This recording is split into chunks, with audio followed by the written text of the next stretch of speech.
መጣ ከምን ጣለ አይደለም ክርክር እያደረጉት ሳይሆን አንቺ ሚዲያ ላይ አየሽኝ ተመቸውሽ፣ በቃ ተመቸውሽ። ቤት እንዲናስልክ እንዴ ወንድ አጥሯል መሰለኝ አልካለሁ። ስሚ አንቺ ይኸውልሽ ሴትነትሽን አክብሪ። አሁን ከማፍቀርሽ ጋር ምናምን አይደለም እኮ ቁም ነገሩ። አንቺ አይደለሽም ማለት ነው ሜዜ ኸዲጃም ልከዋል ሽማግሌ እኮ ልትልኪ ታሪክ እኮ ሆነ አይደለም ግን ለመሰለሽ አሁን እኔ ገና ሳምንት ሞልቷል። ባለፈው ከኢክራም ጋር ካወራን ሂዳ የላችሁ ሳምንት ሞላ 3 ወር ሞላ ማለት ሆነም ቀረም አይደለም። አይ ጊዜ የሚፈታ ጉዳይ። እኔ ሲጀመር ማግባት የምፈልገው እሷ ነው ታውቂያለሽ። ካለው ባይሆን ደግሞ ልንገርሽ ባይሆን ደግሞ ማለት ነው መቼም ነው የማላገባው። ምንም ያጣደፈ ነገር የለም። ምን ያላረችው ምትልቅ አግባኝ አላልኩም፣ ማግባኝ አላልኩም። ላላገባሽ ከዛ አለመጠመጥ እና ካንቺ ጋር ተፈቃቀርም ብዬ ተሸክሜ ሲዞር ነው ያለሽ አረዳድ አሪፍ አይመስለኝም። አንተ ነህ ያንቺ ችግር። ሀሳብሽን ነገርሽኛ ጨረስን በቃ። አላህ ይጨምርልሽ። ፍቅር ጥሩ ነገር ነው መስማት እኮ ነው። ምንድን ሀሳብሽ? ምንድን የምትፈልጊን ተናገሪ። ባይዘ በቃ እንድትረዳኝና በደንብ እንድታቀልኝ ነው የምፈልገው። ምንም እየቀለድኩ አይደለም። ምንም የምትለኝ መቼም ሴት ልጅ አንድ ሴት ያውም አለምዬኝ ብላ ክብሬን ዝቅ አድርጋ የምትወጣ ሰው የለችም። ይህን ታክል ልቧ ላይ በጣም ትልቅ ነገር ቆይ። ኢሳም ከመቼ ጀምሮ ነው ሴትን ልጅ መዘየር ያቆመው? ማሻአላህ በጣም ደስ ብሎኛል። በነገራችን ላይ ኢክራም ግን ሐላል ናት፣ ፋኪያ ግን ሐራም ናት። ጉድ እኮ ነው። እዚህ ጋር ያዙልኝ። የዛሬ የፋኪያ ጥፋት ልንገራችሁ። ለምንድን ነው የፈለግሽኝ? እኔ እኮ አላገባሽም የራሴ ሰው አለኝ ሲላት፣ እኔ እኮ አግባኝ አላልኩህም። እሺ ሊያገባሽ ካልፈለግሽ ለምንድን ነው የፍቅር ጥያቄሽን ያቀረብሽለት? ለምንድን ነው በሚዲያ ኢሳምን አፈቅረዋለሁ ያልሽው? ወይስ እንደምትወጂው ብቻ ለማወቅ ፈልገሽ ነው? ወይስ እንደ ሌሎቹ ወንዶች ከሱም ጋር እንደዛ ልሰሪ ፈልገሽ ነው? እኔ አልገባኝም እዚህ ጋር ማለት ነው። ይቅርታ አድርጉልኝ። በዚህ ንግግሯ በጣም ነው የተናደድኩባት። ኢሳምም ደግሞ ሴትን ልጅ እንደዚህ ማናገር የለብህም፣ ከልባ ወዳክ ሊሆን ይችላል። አንዴ ደግሞ ሳስበው ፋኪያ ፕራንክ እያደረገችው ነው ወይ እየቀለደችው ነው ወይ ያስመሰላል። እና ኢሳም ደግሞ ሴትን ልጅ ማለት ጥፋት ሊኖሩባት ይችላል እውነት ለመናገር በፋኪያ ግን ይሄ ቪዲዮ መፖሰት አልነበረበትም። እንደዚህ አይነት ቪዲዮ የሆነ እየኮራህባት እየተለጠጥክ ምናምን አንዳንዴ የምር ሴቶች ማለት ነው የፈለገ ብትወዱም የፈለገ ብታፈቅሩም የፈለገ ለድራማ ቢሆንም የፈለገ ለፕራንክ ቢሆንም እባካችሁ እናንተን ማይመጥናችሁ ቦታ አትገኙ። የምሬን ነው የምላችሁ። ለብራንክ ራሱ ብላችሁ የምትሰሩት ነገር የምር ነው የሚሆነው፣ ራሳችሁን ነው የሚያረክሰውና አሁን ዛሬ ፋኪያ ራሷን ነው በጣም ዝቅ ያደረገችው።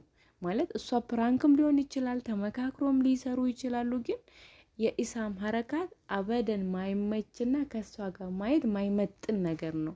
የምር በጣም ነው ያናደደኝ፣ በጣም ነው ያስጠላኝ፣ የደበረኝ ማለት ነው። ማለት ንግግሩ አንቺ ሴት አይደለሽ እንዴ? ለምንድን ነው ብዙ ሰው የሚሰድብሽ? ማለት አዲስ አድርጎ ይጠይቃታል እንዴ? ካወቅ ከካሜራ ጀርባ እንኳን ብትጠይቃት ምን ችግር አለው?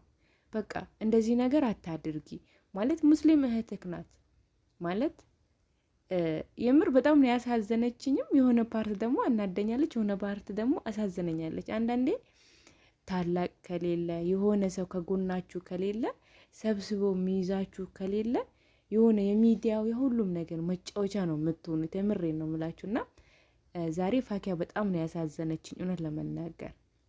አሰላሙ አለይኩም ወራህመቱላሂ ወበረካቱ። ድና የተከበራችሁ ቻናል የቤተሰቦች ድም ተከታታዮች እንዴት ናችሁ? ላይ ደህና ናቸው? እኔ በጣም ደህና ነኝ አልሐምዱሊላህ።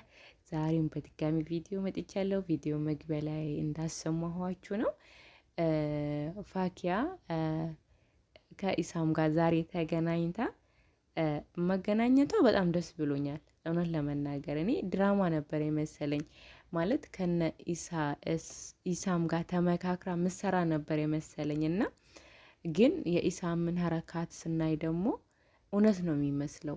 ፋኪያም ደግሞ የሆነ ፓርት ፕራንክ የምታደርጋቸው ይመስላል፣ የሆነ ፓርት ደግሞ እውነት ይመስላል።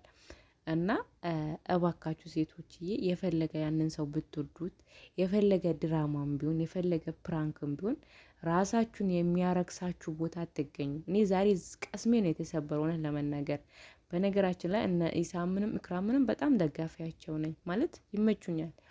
ግን ዛሬ የኢሳም ሀረካት ከንግግሩ ጀምሮ ልክ ነው እኮ እሱ ልክ ነው፣ ግን በእንደዚህ አልነበረም መመለስ የነበረበት። በቃ ቀስ ብሎ እኔ ሰው አለኝ በቃ ታውቂያለሽ ብሎ ይሆናል ደስ በሚል ንግግር እንጂ እንዴት አንቺ ሴት አይደለሽ ወይ እንዴ አንቺ የአይን እንትን ያዘሽ እንዴ አንቺ መሆኑን ባቅ ኖሮ እዚህ ጋር አልመጣም ነበር። ኢክራም መስላኝ ነው የመጣሁት። እዚህ ጋር እኔና ኢክራም ብቻ ነው የምንገናኘው ይሆናል አይደል? እኔ መቼም አላገባም ኢክራምን ካላገባው እንደዚህ አይባልም፣ የምር አይባልም። ማለት ያንን ሰው ምን አክል ዲስሪስፔክት ብታደርገው ነው። እና ምን አክል ማለት ፋኪያ እህትክን ብትሆንስ፣ ፋኪያ እህትክን ሆና ሌላ ወንድ ልጅ እንደዛ ቢያናገርክስ? የዛሬውን ቪዲዮ እርግጠኛ ነኝ ከፖስተትከው በኋላ ካየኸው በጣም ይቆጭሃል። ማለት በሴት ልጅ እንደዚህ ያክል መለጠጥ ያደረከው ነገር ልክ አይደለም እያልኩ አይደለም፣ ልክ ነህ። የምትወደው ሰው ሌላ ሰው አለ። ፋኪያ ጥፋተኛ ልትሆን ትችላለች፣ ግን በእንደዚህ አይነት ድርጊት አይደለም መመለስ የነበረብህ። ወይም ደግሞ ይሄ ቪዲዮ ካየኸው በኋላ መፖሰት አልነበረብህም። ልጅቷ በቃ ወደደችክ፣ አፈቀረችክ፣ ማንም እንደሚጠይቅ ጠየቀችክ። አሁን ደግሞ ጊዜው ዩቱበር ናት፣ በዛው ትሸቅልበታለች። ያው አንድ ቪዲዮ ብትሰራ ለሷም ጥቅም ነው፣ በዛም ደግሞ ፍቅሯን ትገልጽልሃለች። ያንን ቪዲዮ እኮ ባሰራው ከጀርባ መንገር ትችላለች፣ ግን ያንን ቪዲዮ የሰራችበት ደግሞ አድቫንቴጅ አለው እና የምታገኝበት ነገር አለ ዩቱብ ላይ ማለት ነው። እና እሱንም አስባ ሊሆን ይችላል ማለት ምን ቢያንስ በዛ አይዲያ 1-4 ቪዲዮ እንኳን ብሰራበት በጣም አድቫንቴጅ አለው ለሷ ማለት ነው። እና ያንን ነገር እንኳን ተረድተሃት ንግግርክን ብታሳምርላት በቃ የሆነ ደስ በሚል ንግግር ብትመልሳት ደስ ላይ ነበር። ፋኪያ ደግሞ አግባኝ አላልኩህም እንዴ? ምን ማለት ነው አግባኝ አላልኩህም እንዴ? አፈቀርኩህ ብለሽ የፍቅር ጥያቄሽን አቅርበሽለት አግባኝ እኮ እንዴ ሙሱ እኮ መለሰልሽ ማለት ከኔ ጋር ልትዘናዘኝ ነው ወይ አለና በቃ አንንጃ የምር በጣም ነው ያሳዘነችኝ። ማለት አንዳንዴ ይሆናል አይደል ከጎናችሁ የሆነ ሰው ከሌለ ማለት የሚቆጣችሁ የሚይዛችሁ ሰው ከሌለ በቃ እንደዚህ ነው የምትሆኑት። እቺ ልጅ ወይ ሞኝ ሆና ይሆናል የሆነ ሰው መርቷት ሊሆናል የምትሰራውና የምር አላህ ቀልብ ስጠን፣ ለሷም አላህ ቀልብ ስጣት። ግን በጣም አሳዘነኛለች ዛሬ። የዛሬ ቪዲዮ በዚህ ቋጭ ያለው ነገ እንገናኝ።